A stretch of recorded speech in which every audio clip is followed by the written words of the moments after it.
आपलं आपण बघितलं एक जी घटना घडली आपली, बरोबर आहे. मला वाटलं ही तिसरी घटना त्या स्पॉटवरती आहे. त्या स्पॉटवर सेम तिसरी घटना. एक 3-4 वर्ष अगोदर एक लहान मुलाला तो वायरमधनं शॉट लागला, त्याचा हात जळाला होता. ठीक आहे. मला वाटतं एक नॉन फॅटल. मला काल बोलता बोलता तो नाही आहे का. मग एक मी सांगतो, एक 6 ते 8 महिने अगोदर एक काय 2-3 लोक ताडपत्री लावत होते त्यांच्या घरावर.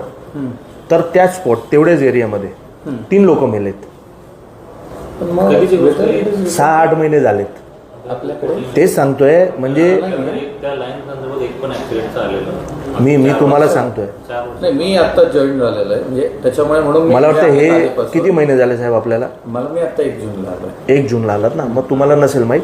6 ते 7 महिने अगोदर 3 लोक मेलेत. फक्त ते ताडपत्री काहीतरी करत होते. हा 6 महिने. नाही वॉटर आपल्याकडे येणं न येणं हा प्रश्न आहे. It's a part of safety आहे. म्हणजे लोक 3 तर गेले म्हणजे ते म्हणतात ते मग weather at that time Tata ते हटमेंटवर जे वाढवलेले आहेत ना, लाईनच्या खाली जे वाढत वाढत दोन काय ते वर काम करतात ना, ते नोटीस वगैरे पाठवली. ठीक आहे. आता माझं म्हणणं असं आहे की तिसरी घटनाही घडलेली आहे. ठीक आहे. त्या लोकांनी गणपतीची विसर्जनसाठी परमिशन घेतली. महानगरपालिकेला परमिशन दिलं आहे, पोलिसांना परमिशन दिलं आहे की आमची 23.5 फुटाची मूर्ती आहे, 2.5 फुटाची आमची ट्रॉली आहे, म्हणजे आमची 26 फुटाची मूर्ती इकडनं जाणार आहे. तुम्ही आम्हाला कृपया परवानगी द्यावी.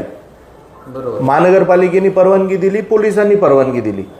त्यांची काही चूक नाही यामध्ये. त्यांचा जीव गेलाय, एक व्यक्तीचा जीव गेला, त्याचा आई आहे फक्त. आता वडील पण नाही, त्याचं लग्न नाही झालं, कोणच नाही. त्याची फक्त आई आहे. अच्छा, बरोबर आहे. ती पण म्हातारी आहे. आता कसं झालं आहे की ह्याचा जबाबदार कोण हे शोधण्यामध्ये वर्षानुवर्ष निघून जातील. मला असं वाटतंय ज्या पद्धतीने कारवाई चालू आहे. आपण काय करताय अजूनपर्यंत मला माहीत नाही. पण माझं म्हणणं असं आहे की साहेब, एकतर त्या लोकांची चूक नाही की त्यांची चुकीमुळे त्या मुलाचं निधन झालं आणि 5 लोकांना शॉट लागला. जर त्यांची चूक असली असती तर पोलिसांनी त्यांना परवानगीच दिली नसती, महानगरपालिकेने परवानगीच दिली नसती. बरोबर आहे ना. म्हणजे ते जेन्युनली त्यांच्या परवानगीने जात होते. आता त्या वायरमुळे त्यांच्या मुलाचा जीव गेलेला आहे. तर आमची अशी विनंती आहे की कृपया आपण त्याच्या परिवारासाठी टाटा पॉवरला सांगून योग्य पद्धतीने भरणपोषण भेटलं पाहिजे. आम्ही मुख्यमंत्र्यांना ही पत्र दिलेलं आहे, तुम्हालाही देतोय. कारण चौकशी तुम्ही करणार, तुमची चौकशीवरच त्याला कंपन्सेशन भेटणार आहे. बरोबर आहे ना. असं मला माहिती पडली आहे की तुम्ही जे लिहिणार